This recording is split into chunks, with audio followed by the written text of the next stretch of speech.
الزام تراشی کے جو ہے وہ اور کچھ نہیں ہے. اگر ان کے پاس کچھ ہوتا تو آج یہ ضرور جو ہے وہ لسٹ جو ہے وہ ہمیں فراہم کرتے، جس لسٹ کا انہوں نے وعدہ بھی کیا تھا. ہم نے ان سے مطالبہ بھی کیا تھا کہ آپ یہ روز جو ہے وہ آپ میڈیا میں جا کے پراپیگنڈا کرتے ہیں کہ جی ہمارے اتنے لوگ جو ہیں وہ ان کو ہلاک کر دیا گیا ہے اور اتنے لوگ جو ہیں وہ ہمارے مسنگ ہیں. تو بھئی آپ ان کے نام دیں، ہم جا کے معلوم کریں گے کہ وہ مسنگ ہیں یہ نہیں ہیں.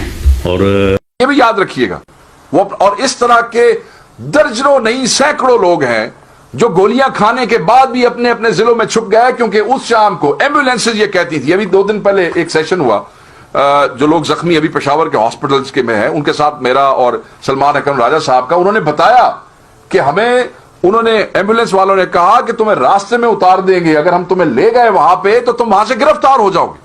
اور جتنے لوگ گئے وہاں سے اسپتالوں سے گرفتار ہو گئے. آپ سمجھتے ہیں کہ ایسے حالات میں وہاں ہمارے بندوں کا پوسٹ مارٹم ہو سکتا تھا؟ ایک ملاقات ہوئی ہے پاک فوج کے سربراہ حافظ جنرل عاصم منیر اور پاکستان تحریک انصاف کا جو 2 رکنی وفد تھا، وزیر اعلیٰ خیبر پختونخوا علی امین گنڈاپور اور عبوری چیئرمین ہیں جو پاکستان تحریک انصاف کے بیرسٹر گور، ان کے مابین ملاقات ہوئی ہے. اور میڈیا سے گفتگو کرتے ہوئے بیرسٹر گور نے کہا ہے کہ ہماری بڑی اچھی گفتگو رہی ہے. اس کی تصدیق کر دیا خود بانی P T I Imran Khan نے بھی جیل میں کل جو وفد نے ان سے ملاقات کی ہے اس میں انہوں نے اس کی تصدیق کر دیا کہ ہاں جی بالکل ملاقات ہوئی ہے اور یہ ملاقاتیں جاری رہنی چاہیے. بلکہ انہوں نے یہاں تک کہا کہ میں تو بڑے عرصے سے اس خواہش کا اظہار کر رہا تھا کہ اسٹیبلشمنٹ سے ہمارا رابطہ ہو جائے اور بالآخر ہمارا رابطہ ہو گیا، یہ بڑا خوش آئند ہے.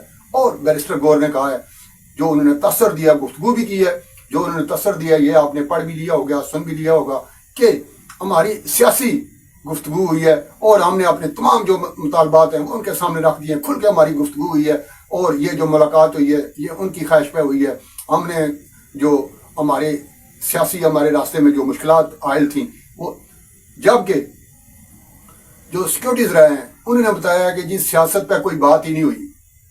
بات ہوئی تھی جو کے پی میں جو دہشت گردی ہو رہی ہے، چونکہ کے پی میں پاکستان تحریک انصاف کی حکومت ہے، وہاں پہ علی امین گنڈاپور وہاں پہ وزیر اعلیٰ ہیں اور بیرسٹر گور چونکہ چیئرمین ہیں پی ٹی آئی کے. اس حوالے سے پاک فوج کے جو خدشات تھے کے پی میں کہ حکومت اس کے لیے کیا کر سکتی ہے، کیا کر رہی ہے، کیا کرنا چاہیے، کیا کر رہی ہے اور اس کی کیپیسٹی بھی ہے اتنی کہ وہ کچھ کر سکتی ہے.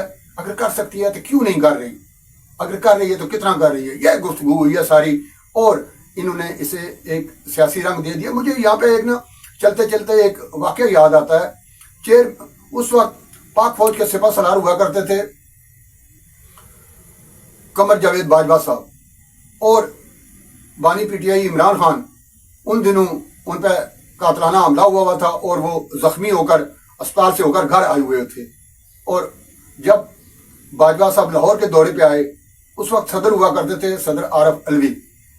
تو عمران خان نے فوراً عارف علوی کو اسلام آباد سے لاہور بلوایا اور انہیں چونکہ ابھی تک وہ چونکہ صدر تھے تو انہیں آرمی چیف سے ملاقات کرنے کا کہا کہ جائیں ان سے ملاقات کریں اور انہیں قائل کریں کہ وہ میری عیادت کرنے کے لیے آئیں زمان پارک. ان دنوں عمران خان زمان پارک ہوا کرتے تھے تو میری عیادت کرنے کے لیے آئیں. تو قمر جاوید باجوہ نے کہا کہ مجھے ان پہ جو اٹیک ہوا ہے، جو قاتلانہ حملہ ہوا ہے، اس کا مجھے بھی دکھ ہے. یہ انہوں نے پھول اور پھل بھی کچھ ان کے ہاتھ بھیجے عارف علوی صاحب کے ہاتھ اور اپنے جو ان کا اظہار تھا اپنا ان کے لیے ہمدردی کا اس کا بھی وہ انہوں نے اظہار کیا. لیکن ایک جملہ انہوں نے بولا تھا کہ اگر میں ان سے ملاقات کرنے کے لیے، ان کی عیادت کرنے کے لیے زمان پارک چلا گیا تو میرے آنے کے فوراً بعد آپ وہاں پہ میڈیا کو بلاؤ گے اور کہو گے آرمی چیف خود چل کر زمان پارک آ گیا اور آگے جو بھی آپ نے کہنا ہے، جو بھی آپ نے بیانیہ بنانا ہے پھر آپ بیانیہ بنا لیں گے. لہٰذا میں معذرت خواہ ہوں.